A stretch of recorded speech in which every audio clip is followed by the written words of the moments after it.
A young boy was rapidly approaching the enemy, swinging his one-handed sword. Three monsters resembling harpies flew towards him. The kid made several lightning swings with his sword and destroyed the hostile creatures. The adventurers who were looking at this were thrilled with such a quick victory. They knew this guy under the nickname Swift Rookie, and this victory once again proved the truth of the rumors about his strength.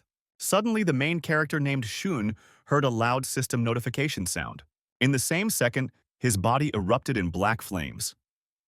The kid realized that it had happened again. He looked at his stats in horror, wondering why he had suffered such a fate.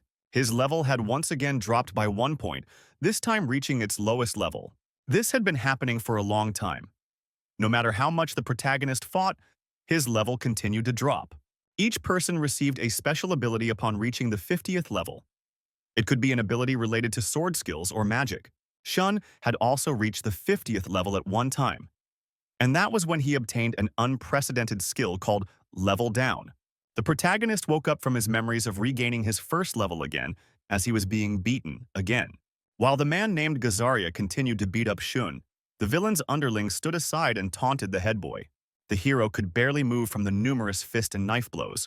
5 years ago, he had become known in the Adventurers Guild as Swift Rookie because of his rapid level growth. But after reaching the 50th level, Shun obtained the Level Down skill. As a consequence, his level began to drop rapidly no matter what he did. This was how the kid once again reached the level of a normal person. Many people who originally believed in the protagonist abandoned him. They sensed the weakness of the guy and began to bully him. The man who beat up the kid that day was Gazaria, the leader of one of the groups and Shun's main hater. Tempted by the victim's helplessness, this scoundrel mockingly beat the kid. Pulling Shun to him, Gazaria asked him if he felt nostalgic for the time when everyone called him Swift Rookie. Bully clarified that he had hated the protagonist all that time. Gazaria stated that the boy has no idea what it's like to be outdone by someone younger than himself. When Shun replied that he shouldn't have neglected to level up, the bully slapped the kid again and ordered him to keep his voice down until he was asked. Gazaria's face contorted with hatred. The mere sight of the protagonist drove him into a frenzy. Deciding that now was the best time to close the main gestalt in his life, Gazaria told the boy that it was time to end it. Creating several portals on the ground, the rogue released the spirits of the creatures he had previously defeated. His ability was called Monster Summoning. Shun rose to his feet and fearfully took a few steps back. He asked his offender if this was such a prank. However, Gazaria looked at the boy frantically and said that he couldn't do all the dirty work himself.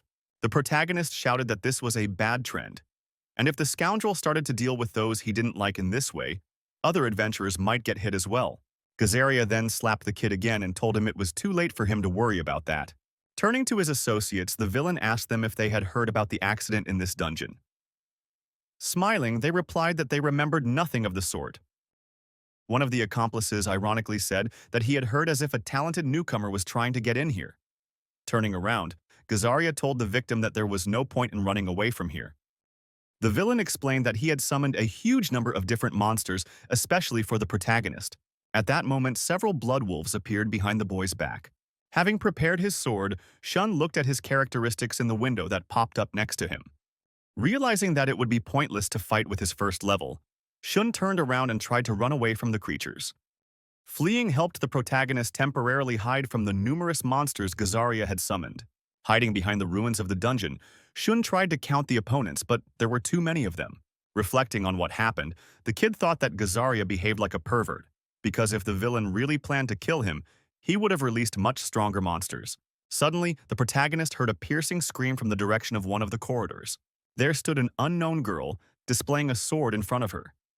In front of her was a pack of blood wolf.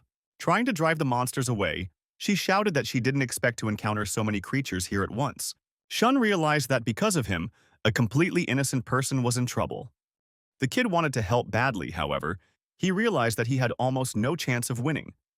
After all, the more he fights, the weaker he becomes. Watching the situation carefully, Shun decided that perhaps he should wait for help to come from a stronger adventurer. However, the wolves were driving the girl harder and harder into a corner. Eventually, she fell to the ground, fearfully covering herself with her sword. Soon, one of the wolves jumped on its prey. But suddenly, Shun appeared between the girl and the monster and blocked the enemy's path. Swinging his sword, the kid drove the creature away without damaging it. The hero realized that it was impossible to defeat a blood wolf at the first level. However, he had a lot of combat experience on his side. Realizing that his chances were higher than a normal human, Shun ordered the girl to get out of here while he covered up. She was surprised at her unexpected savior and thanked him in a trembling voice. Meanwhile, one of the wolves attacked again. Shun knew that the stomach was the weak point of these monsters, and even his punch would be enough to kill these wolves. Knowing this, the hero rushed to cut the enemy off and landed several swift blows. Without stopping, he ran towards the rest of the wolves, hitting them in their weak spot time after time. The rescued girl watched in amazement as one by one the monsters fell dead. Having completed his attack, Shun stopped for a breather. The result had exceeded his expectations, but there were still opponents left. The 3 surviving wolves stood up in a fighting stance. The protagonist had very little left to save this girl and save himself. But suddenly, a notification appeared in front of his face that his level would be lowered by 2 more points. This information immediately caused a critical error in the system. Shun felt the strongest internal pressure. It seemed like he was about to be torn apart.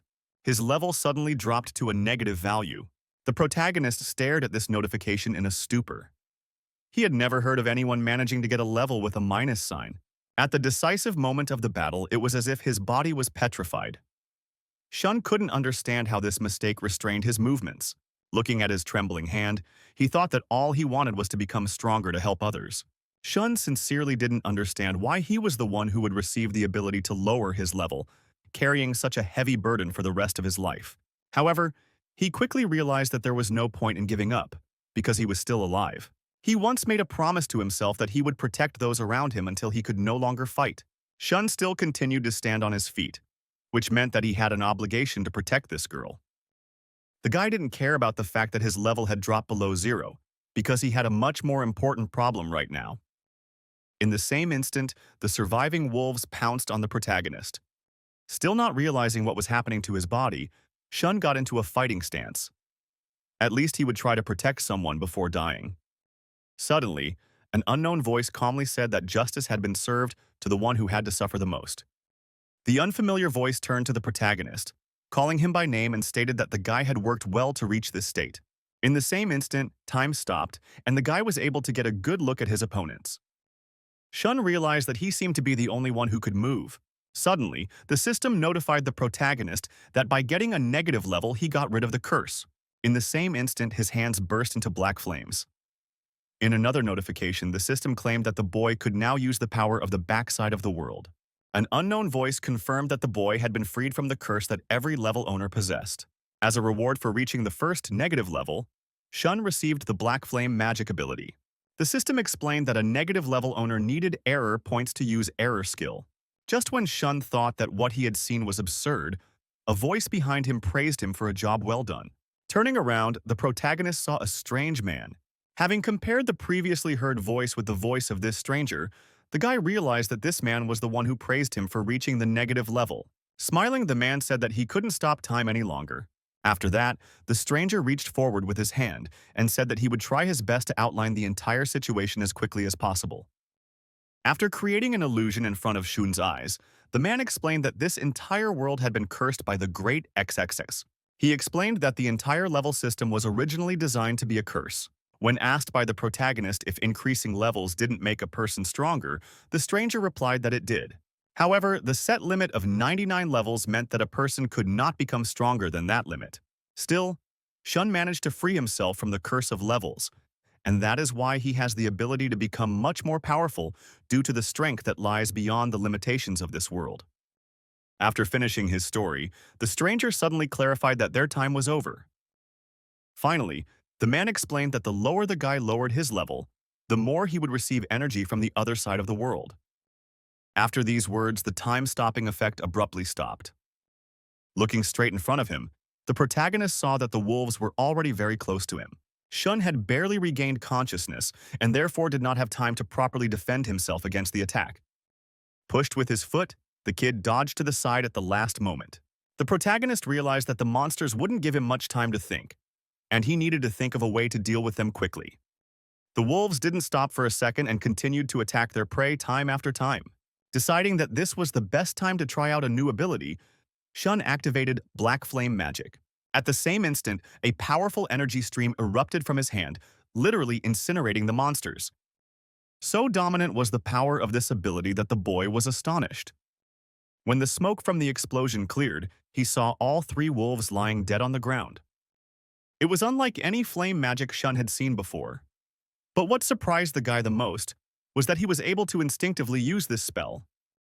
The girl who saw this was also amazed that someone was able to destroy so many wolves with a single blast. Suddenly, the protagonist heard Gazaria returning to the dungeon and tried to ask the girl what the explosion was that killed all his wolves. As he got closer, the bully stopped and looked fearfully at the bodies of the creatures he had summoned. Standing next to the bodies of the wolves was Shun. Furious, Gazaria asked the boy why he was still alive.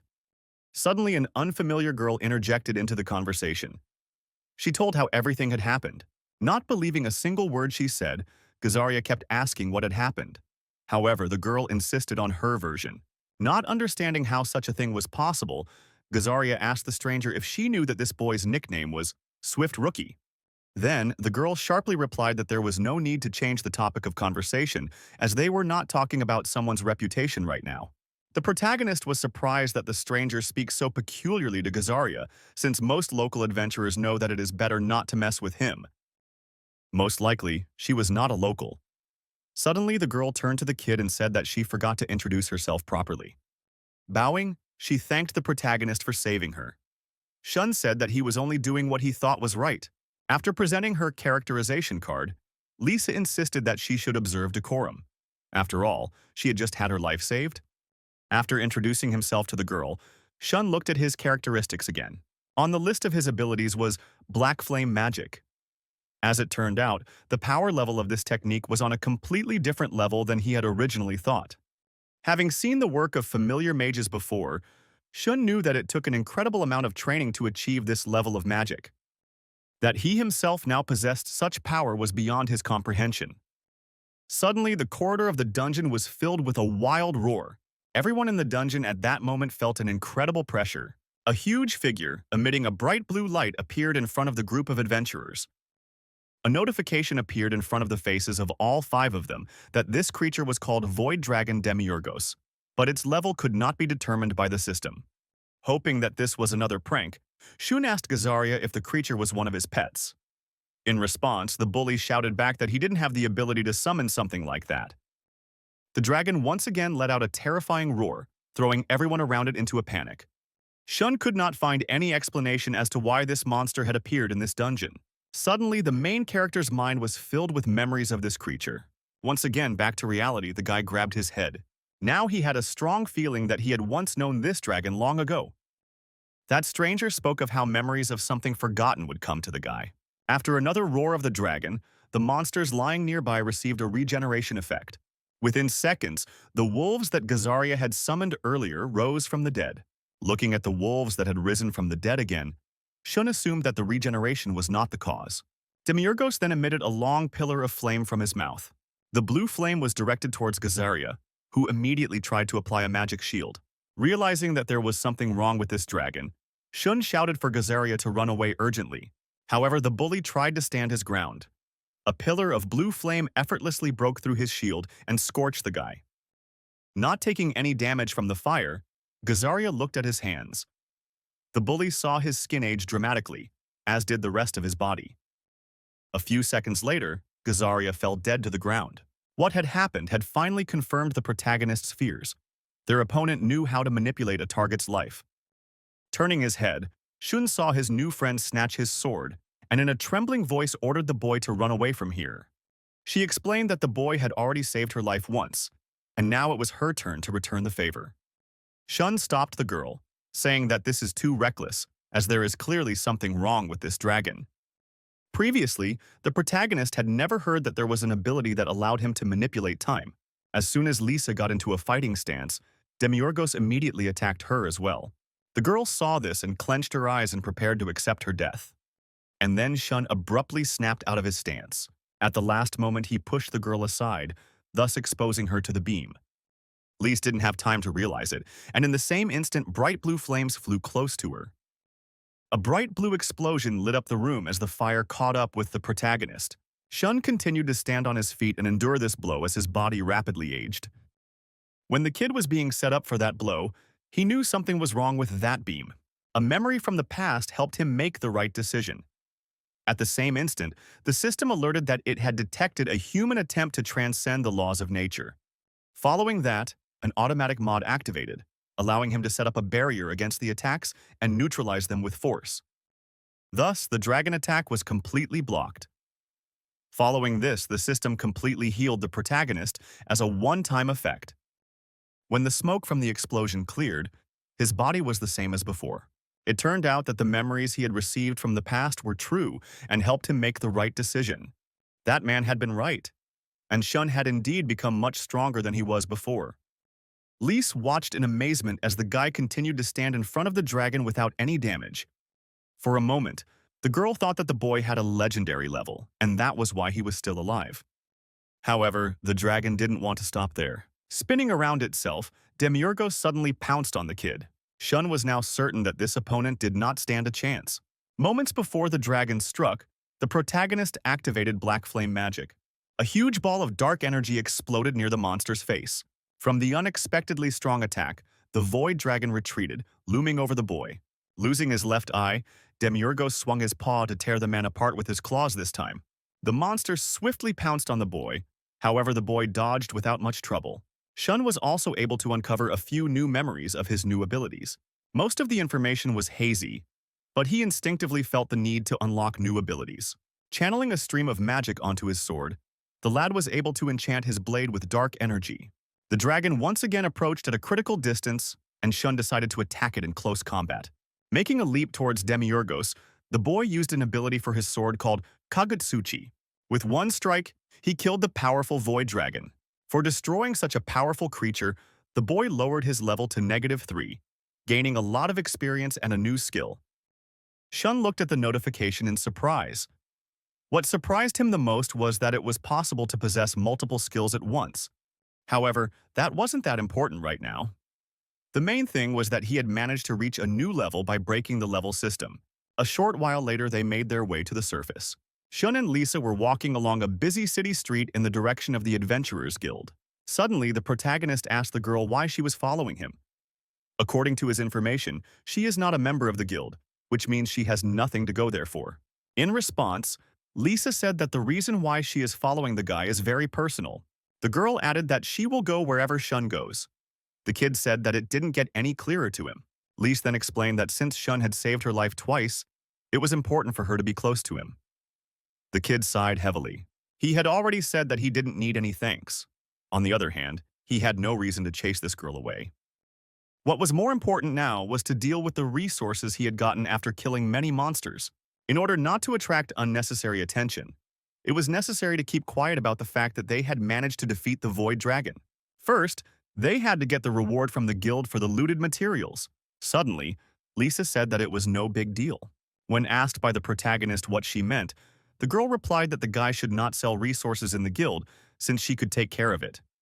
Not fully understanding what she meant, the guy looked around and heard that the town already knew about the dragon and was already discussing its destruction. Shun wasn't surprised that the rumors had spread so quickly, since he had slayed the dragon in one of the most public dungeons in the city. He decided to put a stop to the rumors, so he turned to his companion and said that they should discuss the situation. But suddenly, Lisa said that the boy has nothing to worry about and she understands perfectly well that she should keep quiet about it. Such a striking intuition greatly surprised Shun. It was as if this girl had read his mind. Although Lisa may look simple-minded, but she is actually very intelligent. Smiling, Shun thanked his partner and said that her silence about the dragon would help him a lot. A while later, the travelers reached the Adventurers Guild. They entered the large hall and greeted the crowd. As they walked past people, they heard a lot of unflattering words towards Swift Rookie. At Lisa's remarks, the guy said she should just ignore them. Walking up to the counter, he laid out his loot on the table and asked the girl to exchange it for money. The guild representative noted that Shun had returned from the 37th dungeon and brought materials extracted from the bodies of blood wolves. Shun confirmed this information, surprised that the guild still didn't know about the void dragon that had appeared there. When Shun thought about it, the girl said that a dangerous monster had been seen nearby, and that Gazaria still hadn't returned from that dungeon. The guild employee was glad that at least the main character was okay. The guy, barely containing his nerves, thanked the girl for worrying about him. Suddenly, a portal opened inside the main hall in the guild office. An unknown girl in a light dress appeared from it. It was one of the most famous adventurers, an S-rank swordswoman named Eulishia the Phantom, a master of illusion and one of the strongest people alive today. When asked by a guild staff member what brought her here, Eulishia replied that she had heard about the appearance of a strong monster in dungeon number 37. She then reported that when she arrived, the monster was already dead, and there were many bodies of blood wolves scattered around it. Eulishia turned around and looked at the main character. Recognizing him as the swift rookie, she asked the boy about the wolf skins he had brought. Shun was startled beyond belief. Her sweet scent carried the faint odor of death. Suddenly, one of the visitors turned to Eulishia, saying that this boy had the level-down skill. For this reason, it was already unlikely that everyone's famous swift rookie would ever be able to kill a single wolf. Eulishia turned around and looked at the stranger with a smile. In the very next instant, she ordered him to shut up and not open his mouth again. In the same second, the stranger threw his head back and blood flowed from his nose. The girl smiled and said that it was normal, and he would only be able to speak when she wanted him to. Eulishia then turned to the main character again and asked if he understood what she wanted to know. The guy replied that he didn't understand what the conversation was about. Eulishia twirled her hair on her finger and looked intently into the main character's eyes. Waving her hand, she suddenly said that she seemed to be mistaken. Shun exhaled, deciding that this time it was all over. Suddenly, he snatched up a dagger and pounced on the protagonist. Her speed was at an all-time high, and Shun barely had time to recoil. But Eulishia continued to advance, coloring her blade blue. Shun stretched his arm forward to counterattack with magic, but then he felt someone approaching him from behind. So there was an illusion in front of him. Turning around, he applied a black flame magic effect on his blade and repelled Eulishia's strike. Seeing this, the girl confirmed her fears about the boy having unusual abilities. Their blades crossed, illuminating the entire room with light. Using the illusion again, Eulishia appeared next to the protagonist and said that he was still weak compared to her. Interrupting the fight just as suddenly, the girl explained that she is still only a supporter of justice. It is her job to identify the triggers of heinous incidents. Therefore, if she decides that Shun is not on the side of humans, she will have to finish him off on the spot. Realizing that his life was in danger, the boy remembered the ability he had gained after the fight with the dragon. He certainly didn't want to reveal his skills in the presence of so many people. But now his life was on the line, and he didn't have to choose. With that thought, Shun activated the second error skill. A purple haze once again enveloped the space around him. As he struck the blow that Eulishia was struggling to block, he recognized through forgotten memories that this skill was called Law of Attack. Blocking one blow after another, Eulishia noticed that the boy's strength had increased manifold. Constantly maneuvering, she decided to try to wear down the protagonist to see how long he would last. The only thing that remained unclear to the girl was the reason why Shun hadn't been hitting at full strength since the beginning of the fight. It wasn't as if he had originally restrained himself, so he had somehow gotten a boost. The surrounding people were quietly whispering. Almost everyone didn't understand how Swift Rookie was resisting Eulishia the Phantom for so long. Of all of them, only Lise realized that this boy hid a much more terrifying power. Glancing at his blade, Shun realized that the second ability was more suited specifically for sword fighting. Feelings suggested that Law of Attack was increasing the power of the attack to some extent. Unfolding the blade, the kid opened the information window to see his stats. As expected, his attack power was currently 10 times higher than his standard value. This was another violation of the system's rules, as one's attack power couldn't increase if one didn't level up. Eulishia stared intently at the boy. Suddenly, her body began to evaporate, finally disappearing within a couple of seconds. Shun didn't have time to do anything, but suddenly he found himself on the street, with a hand hanging over his head. Jumping aside, he saw the huge hand crash into the ground. The protagonist looked around and saw that he was in the midst of some sort of disaster in the middle of that very city. Swiping his hand around himself, he saw the people running around him shimmering in space. Something was not right here. Pretty quickly, the boy realized that it was again the tricks of the illusion master Eulishia. However, he couldn't determine why the girl was showing him such a trivial illusion. Right in front of him, Shun saw Eulishia, who stood silently with her arms stretched forward. The girl was analyzing the boy's behavior by immersing him in the illusion of chaos. She noted that the boy quickly assessed the situation and was able to control his emotions. It was obvious that the boy was used to such scenes, and his behavior spoke of the fact that he was not an enemy to them. With a snap of her fingers, Yulicha instantly dissolved the illusion. With a smirk, she asked the protagonist to apologize, stating that he was not a danger. Shun clarified that he did not mean to cause any harm by his actions. Yulicha nodded understandingly, saying that the boy probably just wanted to avoid trouble. He said that his performance was still impressive, as not many people can handle a sword as well as he can. Still finding their conversation rather strange, Shun thanked her nonetheless. After that, Yulicha waved her hand, removing the spell from the stranger. Falling to his knees, the man was able to breathe a sigh of relief as he was now able to speak again. Yulicha apologized to the adventurer for her temper. The girl explained that when she was nervous, she couldn't resist the temptation to tease the naughty boys. After her words, the adventurer, along with his friends, gave up running away. Yulicha leaned over to the protagonist and suddenly offered to do something nice for him as an apology. She asked the guy to sit down for a moment and promised that she wouldn't do anything bad to him. Meanwhile, the guild office building was gradually filling up with many adventurers. They lined up in front of Yulicha in a huge line, praising her and asking her to talk to them for just a few seconds. The line had already stretched so far that it soon stretched almost to the front door. Many fell to their knees before the adventuress, thanking her for once saving their lives. When asked by the main character what was going on here, Yulicha replied that this was her fan club of sorts. She explained that she doesn't care at all about these crowds of fans. Suddenly, Yulicha asked the kid if he wanted to go on a date with her. This was said so loudly that the hall became quieter than a graveyard for a while. Everyone in the audience looked at Shun with their mouths hanging open. The main character said that he hadn't expected such bluntness. He was supported by Lisa, who added that such words could be considered a violation of public order. Yulicha replied that it was a bad joke and added that she would now make a more serious proposal. She explained that she wanted to see the boy as part of the elite Levantine organization. This offer made Shun think seriously. Yulicha told the kid that he could take his time to answer, to which Shun replied that his joining there was simply impossible. He knew that Levantine was a royal organization that only S-rank adventurers were taken into. It was created after monsters with undetermined strength started appearing in the world. They were called Errormosters. Reportedly, one such monster could easily destroy an entire city and kill dozens of adventurers on top of that. Shun recalled that taking it to Levantine would be insane since its level was now the lowest among adventurers. Yulicha then inquired if the boy hadn't slain that void dragon all by himself. She explained that they were living in a terrible time, and if the protagonist had potential, she would like to explore and unlock it if possible. Shun still couldn't understand why the offer came so suddenly. Besides, the girl was trying to recruit him right in front of a huge crowd. She replied that there was no need to worry about those people, as many people would be jealous of the kid if he joined Levantine, as it was the ultimate reward for an adventurer. Besides, it would be a great chance to shut up all those who had been making fun of the protagonist all these years. Shun once again pondered over this proposal.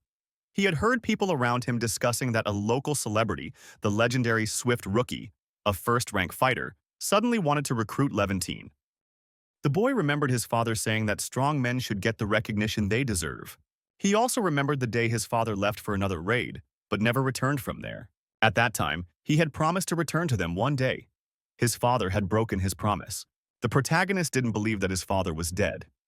He swore that he would find him, and his promise he had to fulfill. Yulicha pulled him out of his inner turmoil. He said that it was time for them to go. With a smile, the girl explained that she would introduce the newcomer to the leaders of the organization today. Suddenly, Shun interrupted her interlocutor and said that he certainly appreciated the offer, but he had to decline it. As soon as he said that, a violet haze flashed before his eyes. Shun once again smelled that sweet odor and felt extremely weak. The boy didn't have time to do anything, and Yulicha hugged him from behind, upset that the boy didn't want to go on his own. She said that since Shun himself didn't want to accept her offer, she would just take him along. Yulicha tried to use illusion to convince the boy to come with her. However, he was not easily able to break her spell and regain his consciousness. Shun said that he was definitely honored by the invitation, but there were things he wanted to do before joining the ranks of Levantine. A shocked Yulicha was the first time she had ever seen someone break free of her illusion of persuasion with such ease. Lise grabbed the guy's arm and told the woman that Shun had better things to do at the moment. Yulicha replied that she was sorry her persuasions hadn't worked on the boy. but she assured him that what she said about Levantine fighting evil was absolutely true. Eulishia then asked the boy if he had any idea how the void dragon could have appeared. Which makes sense. It was also a big mystery to the main character. It seemed as if the dragon just appeared out of nowhere. In addition, it was clear from the behavior of everyone around at that moment that it came as a huge surprise to them. After realizing that she wasn't going to get any information from the guy, Eulishia explained that according to their organization's calculations, the next error monsters would appear somewhere in this area. She said that she really hoped that Shun would eventually share information with her that would be useful for the investigation. The protagonist realized why Eulishia was initially acting so aggressively. It turns out that she is very nervous about the impending attack of the superpowered monsters. Suddenly, two adventurers entered the guild hall. They were the same partners of Gazaria who died in the battle with the dragon. Suddenly, the walls of the adventurer guild office shook, and a terrifying rumble was heard outside. The city, which was a considerable distance away from the dungeons, was suddenly attacked by two golems. These monsters were several times taller than humans and easily demolished all the houses in their path. The adventurers who were outside didn't hesitate to draw their weapons and pounce on the titanic creatures. But at that moment, the silhouette of one of the golems shook. In the next second, the monster quickly dodged the two swordsmen and got between them and the mages. With a few swift blows, the golem killed both mages. Following the first monster, the second monster pounced on the humans. The golems moved too fast, and the adventurers did not have time to strike even one blow. The body of one of the swordsmen broke through the wall of the adventurers' guild building and flew inside. After running outside, the protagonist saw a huge monster that was constantly teleporting from place to place, thus dodging the blows. Shun never thought that monsters could use such skills. Eulishia pulled out some sort of stone in front of her and pointed it at the golem. With the appraisal stone, she learned that these creatures were called leap golem, and their level, like the void dragon, was undetectable. Eulishia smiled. It seems, without expecting it herself, she had made it to the second round of the battle after all. The girl awakened her aura and used her illusion ability. At the same moment, numerous copies of her appeared on either side of her. Shun tried to stop her new acquaintance, saying that they needed to talk about how they would proceed. In response, Eulishia reminded the boy that she had already said she was principled, and now there was an outrage going on in front of her eyes that she wasn't prepared to tolerate. Eulishia's clones pounced on both golems at the same moment. Her copies, which Shun thought wouldn't be able to do physical damage, suddenly started slashing the bodies of both monsters.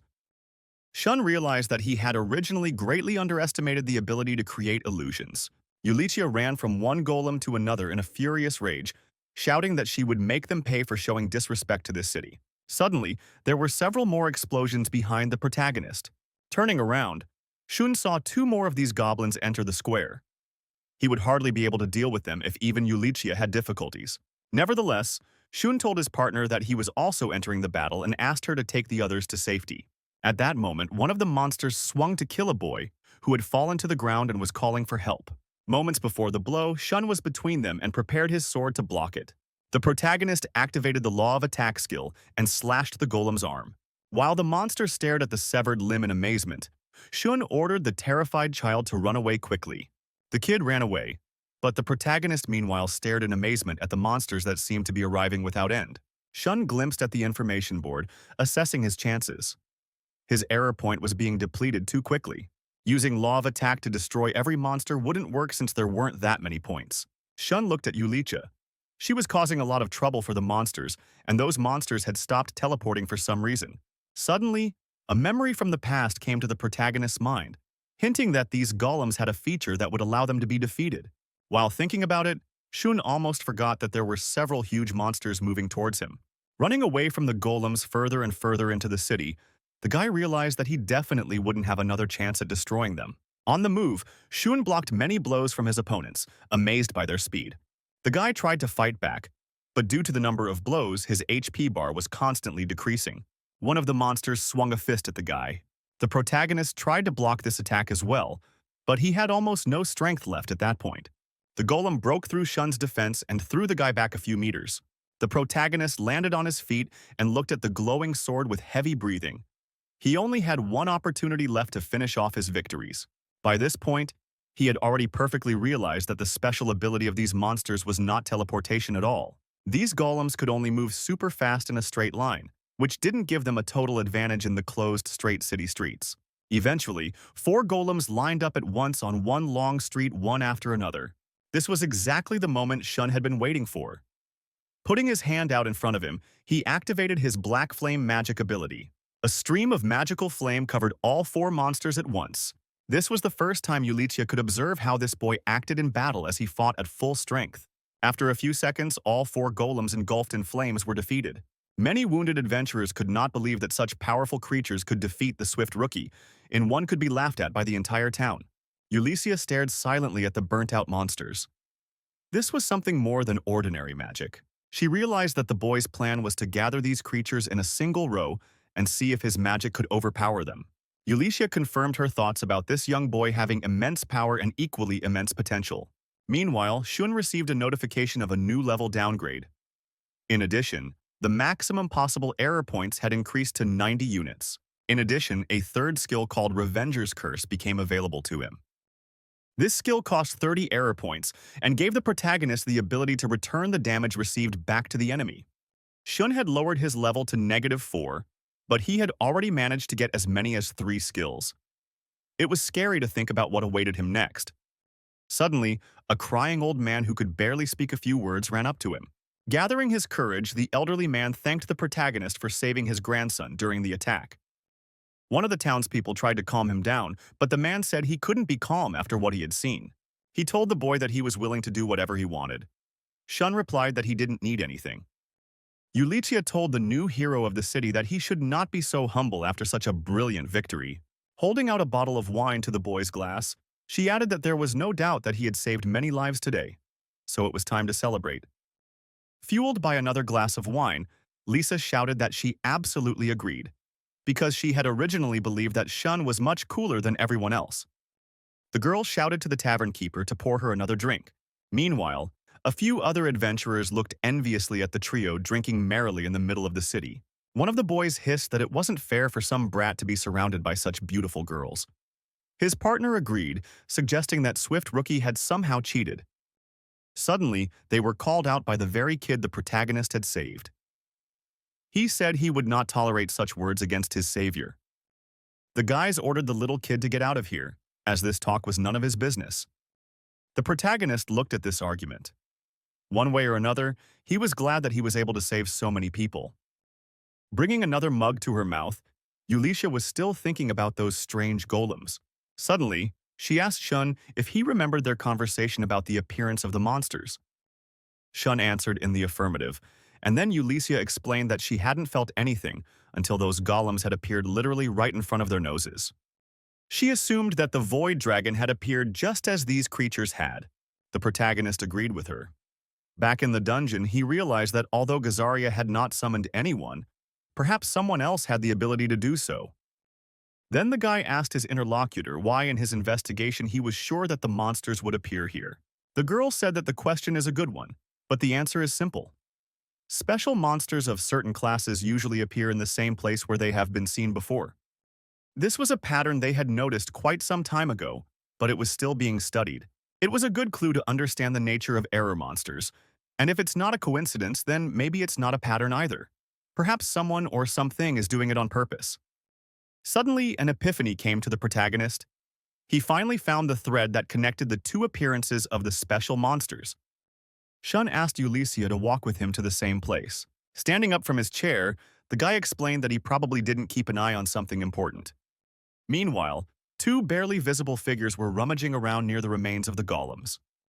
One of the strangers said that things had gone worse than he had expected, and these monsters were only able to work at half power. His colleague confirmed that the situation with these monsters was similar to what happened with the void dragon.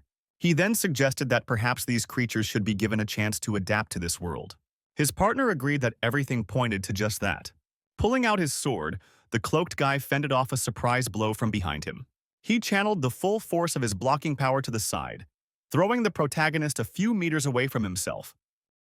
Shun's assumptions were now confirmed, and these scum had originally intended something like this. Whistling, the guy with the bag on his shoulder was surprised that the protagonist's choice had fallen on them. An equally surprised Yulichia asked Shun if these 2 weren't members of the Adventurers Guild. The boy replied that they were indeed, and those scoundrels were fans of Gazaria. The protagonist explained that he had compared the two occurrences of error monsters and concluded that someone was behind both cases. The two villains were his first suspects, as both times the monsters would appear in the vicinity immediately after their appearance. While in the vicinity of Gazaria, they pretended to be innocent admirers whose abilities didn't stand out too much. Yet they were the puppeteers in both cases. The tall guy remained silent, while his colleague marveled at how savvy Swift Rookie had turned out to be. He also added that he didn't think they'd be reached quickly even though they'd left so many clues. The boy continued to taunt that it was too impolite to show up at their door like this, for they were still mourning the loss of Gazaria. Before he could utter the phrase, Elisha rushed at him with lightning speed and struck a blow. The boy jumped back, and the blade of the blade passed a couple of millimeters away from him. Elisha said that she didn't like people who talked too much, so she had to start by shutting up the one who was making the most noise. After these words, she threw a knife at the scoundrel, which stabbed him right between the eyes. But the stranger's face was only contorted into a smile after the fatal blow. The dagger flew away from him, and his face shattered into small pieces. The man standing before them now thanked Elisha for making him take off that stupid mask. The girl looked surprised at the strange guy who had taken no damage. She said that she had seen all sorts of childish magic in her career, and she wasn't interested in such talentless tricks. The stranger with a scar on his face said that he was flattered by such praise and added that he no longer hoped to see an S-rank adventurer again. After that, his gaze fell on Shun, standing nearby. The man said that he was surprised at how the adventurers had managed to reveal their true faces. On the other hand, it was no surprise that the talented son of Mr. Pharaohs. The protagonist looked at the stranger in surprise and then asked how the man knew his father's name. The man laughed and wondered if it wasn't that obvious. At this point, he was interrupted by his partner, who noted that Carla was talking too much. Laughing even harder, Carla apologized, after which his interlocutor ordered him to shut up altogether. The protagonist was agitated by this talk. He looked angrily at the unknown people, realizing that they were the key to finding his father, which he had been searching for so long. Preparing to fight to the death, Shun demanded that the strangers tell him everything they knew about his father. The protagonist remembered how he didn't want to let his father go, saying that he didn't have to become a victim.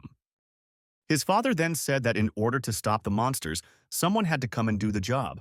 Ever since he was left alone, Shun had been practicing constantly.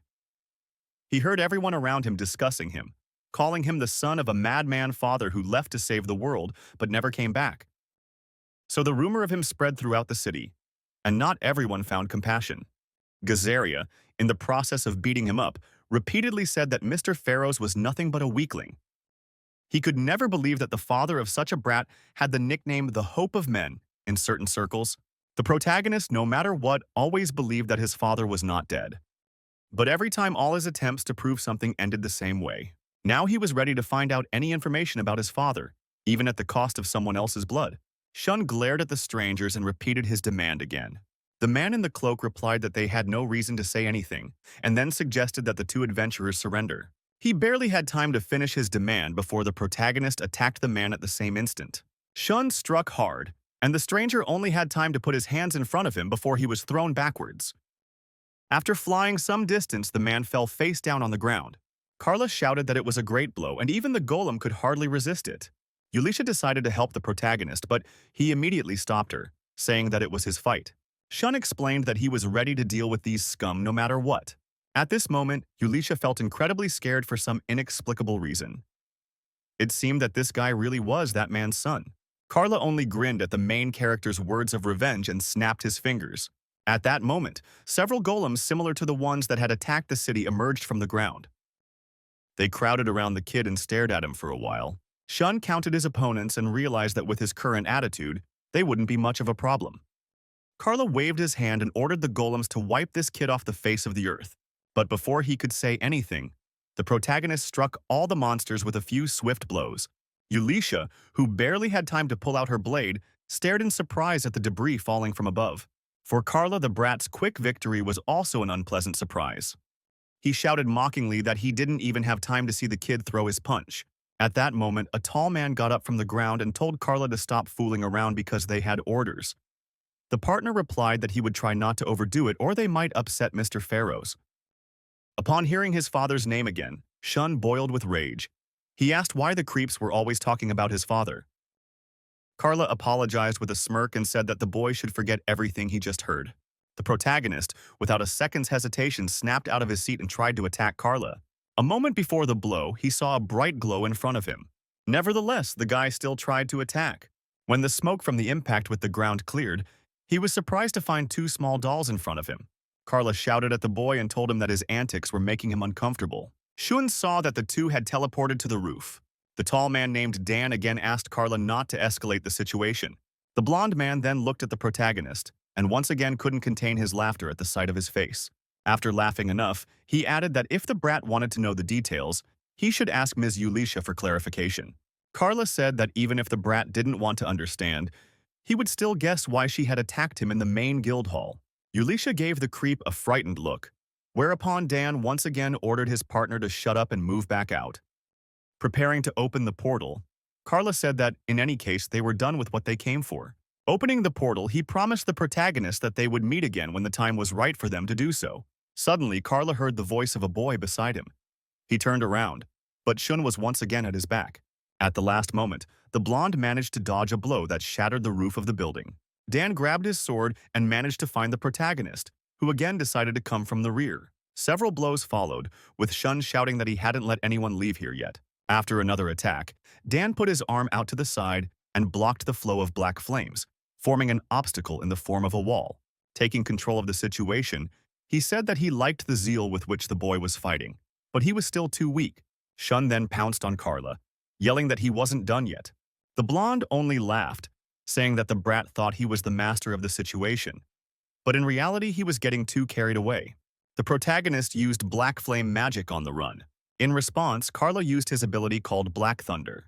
The two powerful magical streams collided and disintegrated each other without damaging either opponent. Shun was wary when he saw the power of this magic. This ability was very similar to the one he himself was using. He probably wasn't the only one who had learned how to use the otherworldly potential of the level system. Carla was ahead of his assumptions. He was surprised that the boy's magic was almost identical to his own. As he had suspected, the boy was also harnessing the power of the other side of the world. Hearing this, the protagonist was finally confused. It turns out that he is not the only one who knows about this flaw in the level system. Dan explained that they were extremely surprised to find someone like him. Even though Shun is the son of Mr. Pharaohs, it is very surprising that he discovered this power on his own. Dan then suddenly asked the boy if he wanted to go along with them. The protagonist flatly refused, saying that he wouldn't allow himself to be pestered with such questions. This time, he suggested that the strangers surrender. Upon hearing this, Carla laughed at the fact that Dan was a very bad negotiator. The blonde then said that since he was going to confront them, they had no choice but to kill him. With those words, he swiftly pounced on the boy. Carla's blade suddenly passed through the blade of the protagonist's sword. A moment later, the tip of the blade was right next to Shun's eye. At the very last moment, the boy dodged the blade and received a small wound in his arm. Carla continued to taunt the boy, still not believing that he was the son of that man. The protagonist maneuvered between the villain's blows, waiting for the best moment to counterattack. He chose what he thought was the perfect moment and swung his sword and tried to strike his opponent. However, the blade only passed through the blonde man's head. After that, Shun felt that the opponent was already at his back. He realized that instantly moving objects was the scoundrel's main ability. At this moment, Yulisha said that she was obligated to join the fight and help. But Shun once again flatly refused other people's help, saying that he was fine. He resumed his fighting stance, preparing to fend off his opponent's attacks. As he taunted his opponents, the boy shouted that it was time for them to kill him, and then it would all be over. The scoundrels were surprised at how strong this young man's aura was. There was an unbelievable power radiating from him. Carla drew his dagger again and said that it was a bit inappropriate to fight alone in such a situation. Dan said that they should not pay attention to this display. Instead, he suggested using their strongest attack together. This option to end the fight was very much to Carla's liking. Dan was the first to use his ability. He materialized hundreds of sharp swords, raising them high into the sky. This attack looked like it was simply impossible to repel. Trying to calculate the possible targets, the protagonist was quickly thwarted when he realized that there were thousands of different sharp blades. Carla snidely said that he would now try to combine this mountain of swords in one of his abilities. With that, the man raised his hand and snapped his fingers. In the same instant, all the swords moved into the sky above the protagonist and began to free fall downwards. Dan said that their trick was over and it was time to see the inevitable rain of death. Shun raised his sword up and began to fend off the blades flying at him. Since there were too many targets, it was impossible to repel all the blades. Suddenly, the protagonist who was standing still before ran towards the opponents. As he ran, Shun was fending off the blades he could see, but every second he still managed to receive a huge number of wounds. Dan looked at this strange run, which seemed to him to be a form of madness, and was horrified. One after another, sharp blades cut into the body of the protagonist. However, he continued to run towards his opponents without stopping despite any wounds. As he got close enough, Shun activated his newly acquired ability, Revenger's Curse. In the same instant, the bodies of both opponents were covered in numerous small cuts. Without realizing what was happening, Dan looked up and saw the boy pointing his hand in their direction. Only then did he realize what was going on. However, Dan still couldn't believe that the brat had already evolved enough to use this ability. Not stopping, laughing in spite of any wounds, Carla shouted that now the realization had come to him why the boy had asked them to attack him. Shun swung his sword at the exhausted bastards, activating his Kagutsuchi ability. The powerful strike of the ignited sword could not be blocked by any of the bastards. The two half-dead bastards fell from their knee to the ground. At this moment, Yulitia approached them. She silently reached forward and activated a spell, restraining the movements of the traitors. Both men were silent, trying to recover from their defeat. Dan, who had suddenly kept his composure until then, laughed loudly and shouted that it was amazing. He was convinced that the guy in front of him was the same guy. Dan then tried to convince the protagonist that instead of disappearing in a place like that, he'd better choose a different path. However, Shun had already heard all kinds of nonsense for today, and instead of continuing the discussion, he hit the captive in the neck, knocking him out. Also slowly coming to his senses, the protagonist muttered that everyone around him had been getting on his nerves too much lately. Raising his head up, the wounded kid sighed heavily. He barely managed to keep his balance and stay on his feet. He almost fell to the roof of the building, but Yulitia managed to pick him up in time. The girl looked at the protagonist in amazement. Just now she had seen the most abnormal thing in her life, and its author was some boy. Taking a breath, Shun asked what to do with these scum. Looking at the men lying on the ground, Yulitia said there was nothing to worry about. Seeing the boy's surprised look, she explained that she had originally summoned the guild members just in case something like this happened. Having said that, Yulitia held out a healing potion to the protagonist. She explained that it was a recovery potion of her own making. The girl then asked if Shun could drink on his own, noting that she could give him mouth-to-mouth CPR if necessary. The guy said he had no problem with that and emptied the entire can. As soon as he did, his physical condition instantly improved. Shun remarked that giving out such expensive potions to strangers was amazing. He thanked Yulitia for her help. After a brief silence, the girl asked the protagonist if they could talk to him alone about everything that had happened. Yulitia explained that if they left things as they were, the aftertaste of their acquaintance would remain unpleasant. When Shun agreed, the girl said that there was information about his father that she would like to share. After a while, the protagonist listened in horror to the story Yulitia told him. He could not believe that his father was behind the appearance of special monsters. The girl explained that she perfectly understands the feelings of the interlocutor, because she herself seems to say such a very rude thing. However, the Levantine organization came to this conclusion 5 years ago.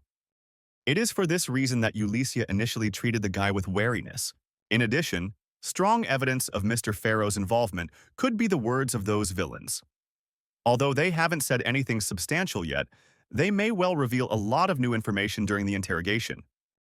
It was therefore likely that the investigation would take a new turn and continue until the circumstances were fully clarified. There was complete silence in the room for some time. Yulitia looked at the boy with compassion, realizing there was nothing she could do to help. His father, Pharaoh's Bright, was a seasoned adventurer known to many. Even after being among the best of the S rank, he had managed to stand out in their ranks. In training fights, he could defeat several of his partners at once. However, his fate was unknown after he fought the evil lord. It was only now that Shun realized why the Levantine were searching for him. It wasn't because he had defeated the Void Dragon, but because the organization wanted to take control of him. After saying that, Yulitia grinned and said that the boy, like his father, couldn't hide all his reasoning. She asked her interlocutor not to look at her judgmentally as they all try for the country and people's safety. Yulisha promised that if the guy doesn't want to hear anything about recruitment, then she will leave him alone. Unexpectedly to her, Shun turned around and said that there was no point in reasoning further, and he was requesting to join Levantine. Such a sudden change of mood confused Yulisha. The protagonist explained his decision by saying that if the organization is looking for his father, then their goals coincide. The kid said that he would continue to be an adventurer, but as part of Levantine, and then he could not only help people, but also fulfill the main mission of his life. Suddenly, their conversation was interrupted by Lisa bursting into the room. It was clear from her look that she was upset about something and, most likely, had been eavesdropping on the conversation through the door. The girl in tears asked her partner if he was going somewhere. Without waiting for an answer, Lise rushed to hug her boyfriend, screaming that he couldn't leave her like this. Once again, not waiting for any response from the protagonist, she directly asked Yulisha to take her with her. The astonished woman said that actually everyone has a chance to try to pass the enrollment test as a recruit. When Lisa heard the news, she laughed out loud, saying that it was great information because with her strength, she could easily pass the test. Shun asked her friend why she was so confident in her strength. However, being under the influence of alcohol, she didn't want to answer any more questions. Looking at this, Yulicha sighed heavily. For a second, she thought that this girl was normal. In reality, it turned out that she was one of those people that Yulicha met very rarely in her life. Clapping her hands a few times, Yulicha said that they were moving out tomorrow. Shun tried to remind her that they couldn't take a drunken person on the road with them. Those words greatly offended Lisa. Taking a few consecutive breaths, she loudly muttered that she didn't care what others thought of her. Watching the guys argue with each other, Yulicha was glad that she would have cute companions. Deciding to clarify if his decision was final, Yulicha asked the protagonist if he would change his choice. Shun replied that he was as firm in his choice as ever, and he was ready to join Levantine to uncover his father's secret. Standing up from her chair, Yulicha said that she was happy about the decision, as she didn't want Pharaohs to turn out to be an enemy to them all. The protagonist looked into his new partner's eyes with a smile. He was now confident that his father would be found soon. After a few days, the travelers reached a city called Windsor. In addition to being the capital of the kingdom, it was the headquarters of the Levantine organization. Having lived all their lives in their small town, the heroes had never seen such a huge number of people. Yulicha explained that the reason why so many people are here is because the Levantine selection is a public event. People from all over the world come here just to see matches between high-level opponents. Realizing that Shun was a little worried, Yulicha hurriedly reassured him, saying that his first opponent would be an A-rank examiner, so he shouldn't have any difficulties. When Yulicha said that the guy would have no problem handling it if he had already stood up to her, Lisa suddenly added that it meant that there were no monsters like Ms. Yulicha. As her partner continued to praise the protagonist, one wondered how this little girl got the idea to compare humans to monsters. After walking a few more blocks, Yulicha finally announced that they had made it. This huge building, which looked like a royal palace, was the headquarters of the Levantine organization.